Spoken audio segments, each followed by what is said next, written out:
I appreciate y'all's patience. How's everyone doing? Doing good. Good?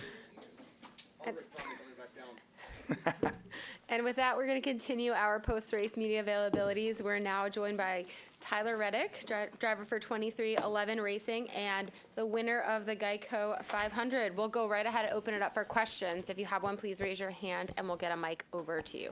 We'll start right here with Zach, and we'll go to Bob. Zach Sterniolo, NASCAR.com. Congratulations on this. You get to now brag that you were the one to win, the first one to win with Michael Jordan in attendance. Having him in victory lane, seeing him be able to enjoy and celebrate that moment, how much does that add to a day like this for you? It adds to it a lot. And first off, I have to apologize. My voice is pretty much gone from screaming and yelling, hooting and hollering, all that good stuff. But yeah, it adds to it a lot for sure. I think anytime you can win at Talladega, the emotions just overflow because there's so much uncertainty that comes with it. And for me in my situation, right, me and Michael were battling really, really hard. I mean, not just me and him, though. Like, you know, the first four cars in each row were really, really contributing to what was taking place at the front. And, yeah, I was in bad shape going into turn one. I was not liking what I was seeing. I was like, oh, no, it's slipping away. And that ended up being the very thing that, you know, allowed me to break through and win the race. You know, Michael and Brad and Noah were all pushing well, and then they come off four with a good gap to the outside lane. So, right, they're going to battle for it. And that ended up being the very thing that allowed me to break through. I had some momentum, but not enough to win the race. But when Michael and Brad got crossed up, I mean, it slowed Brad down just enough that I was breaking through, and I was just looking at the lights on the wall on the catch fence. I'm like, when is the caution going to come out? I was worried it already had. But to be honest, I still haven't gotten an answer. I don't know if I crossed the line first or if the caution came out before I got there, but obviously we won the race. So that was, man, it was nuts. For us, it was a fairly good day of strategy. We got a couple stage points, not as much as we wanted to, but I think, you know, of our group of Toyotas, we tended to be towards the front of that group, and so it was nice to be able to get some stage points, kind of just mixing it up. But unfortunately, the very thing that took out about half of our cars is what put me, Martin, and Ty at the front of the field at the end. I don't know if you saw the video or not, but post-race at one, Michael was holding Bo in the pit box, and I hadn't seen that. No. he asked him if he's ready to celebrate, and you know, just everyone's there, kind of having a moment. Having your son here to celebrate those moments too, and Alexa, of course. How does that contribute to how you reflect on days like this? Obviously, I know it's fresh, it's in the moment, but how does that add to days like this? Certainly some of the most special, you know, victories and moments in victory lane have had a lot to do with my kid, honestly. I remember back to Road America, he was just knocked out. And we laid him on our Sparco, like the smaller size Sparco, like carry-on bag that had all the victory lane stuff on it. And he was still younger at the time, and he hadn't quite got the potty training thing figured out. And I remember Alexa laid him down on that bag, and he just absolutely peed all over all the victory lane hats and everything else in his sleep. Just made a good old-fashioned mess. But yeah, and then fast forward to a little bit later than that, he was awake for Indy, and he watched us kiss the bricks and was like, what is wrong with you guys? So that was really cool too. But yeah, to have him wide awake in victory lane, celebrating with us, he knows who Michael Jordan is. Anytime I have a pair of Jordans on or he does, I always ask the question, whose shoes are these? And he says, Michael Jordan shoes. So, yeah, I think in the moment it means a lot, right? But as he gets older and everything too, looking back on that, that's going to be really, really cool. Come down here to Bob and then go over here to the left. Bob Hawkers, Fox Sports. To follow up on that, does Bo think of Michael Jordan as a basketball player or the guy who has a shoe company? Ooh. That's a good. I mean, I feel like probably with as young as he is, more as the guy with the shoes for sure, the shoe company, right? I haven't done a great job, and you just gave me some ideas of what to do in the future. I gotta probably play some highlights, some finals matchups, and educate Bo a little bit better. But he knows who Michael is, obviously. But yeah, obviously he sees a lot of the shoes, right? But that's some homework I can do. Play some old school games for him, so he can get a real good feel of how dominant he was in his prime. Well, you were only like 7 when Jordan retired, I think. Yeah. So not like you saw. Remember? No, but I love watching it. Watching the highlights, watching the games. I mean, it's incredible, right? I mean, he's one of the best to do it. There's a couple that have been that good for that long, but obviously, I'm going to be partial to my boss.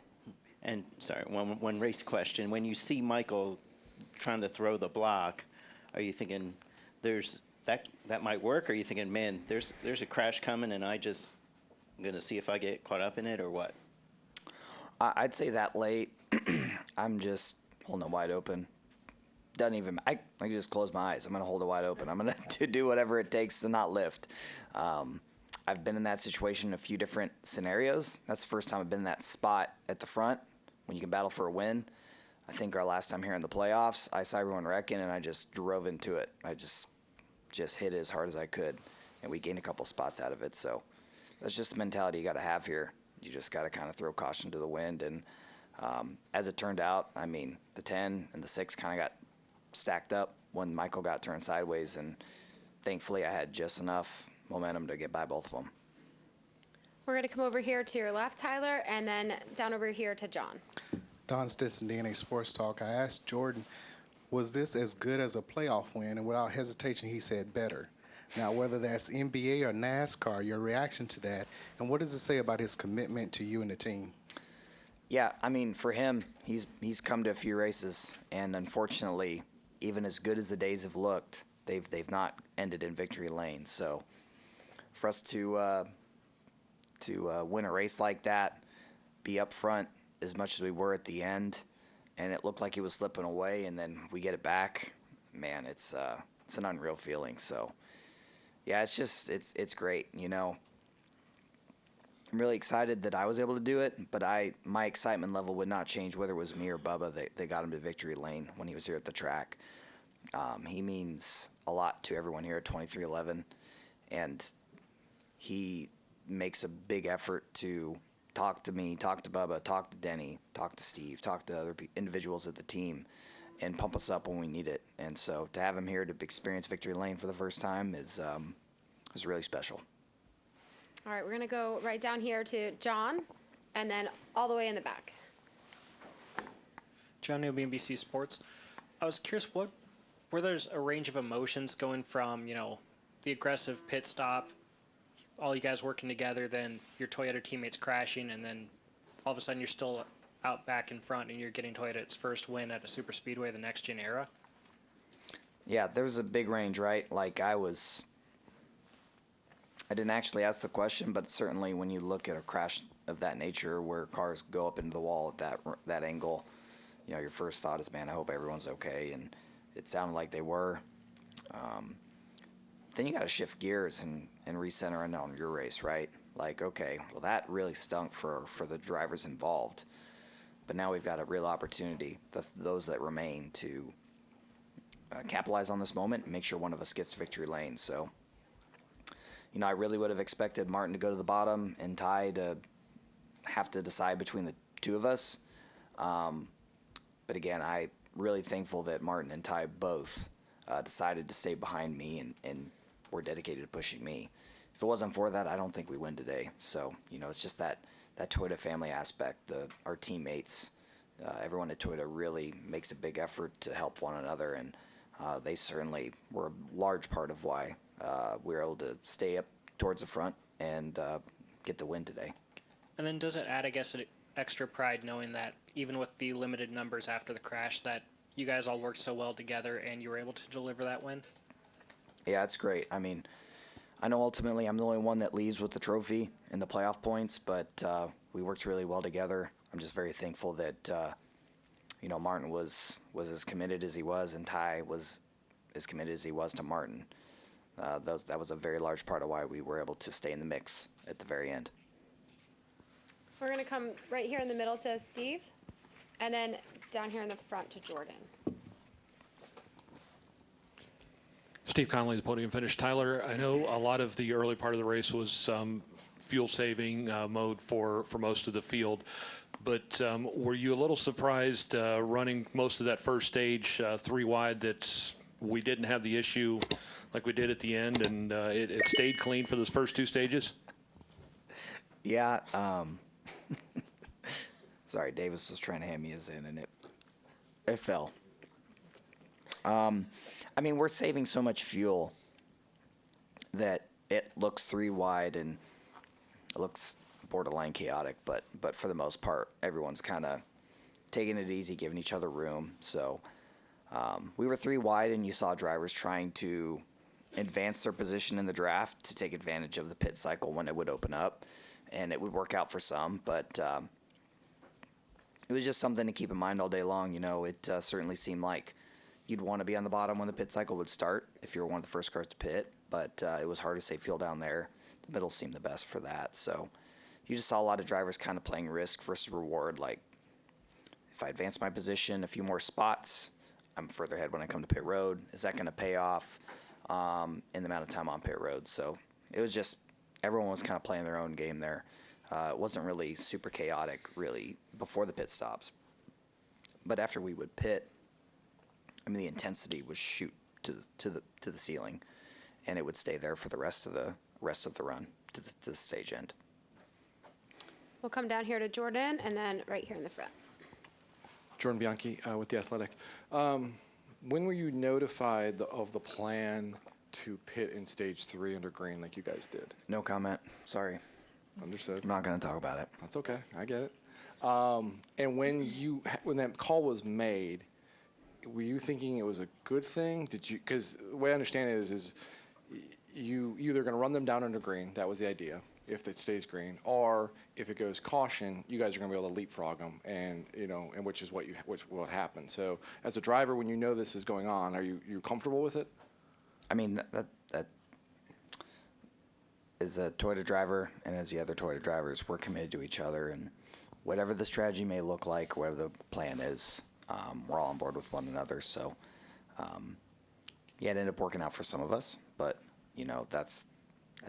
that's what we're about. We're about being on the same page and working together. Very good. Thanks. We'll come right here in the front. I thought about asking the same thing about the strategy. Sorry, Luke Sortino, Sanford Sports Analytics. Congratulations on the win.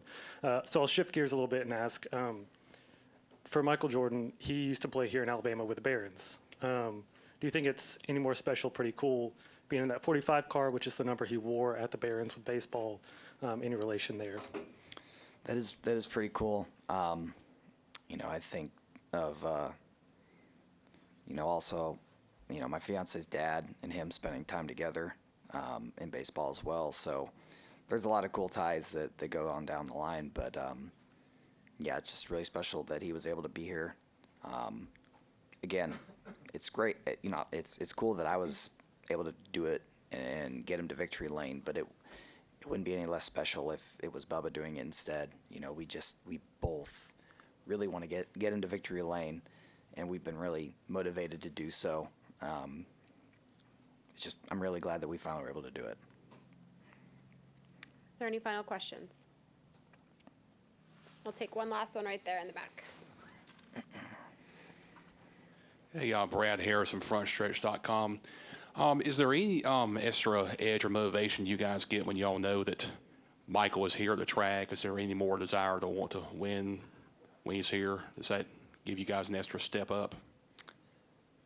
Not that in the past it hasn't really worked out, but funny enough, I didn't really ask the questions today. I saw, Curtis Polk was here. I didn't know Michael was here till after the race was over, so maybe that was a trick, not us not knowing that he was here, because in the past we've known he's here. We always push really, really hard, right? But it would make it extra special if we're able to take him to victory lane. So maybe it was a good thing I didn't really know he was here until it was all said and done. All right, thanks for your time, Tyler, and congratulations on the win. All righty, thank you.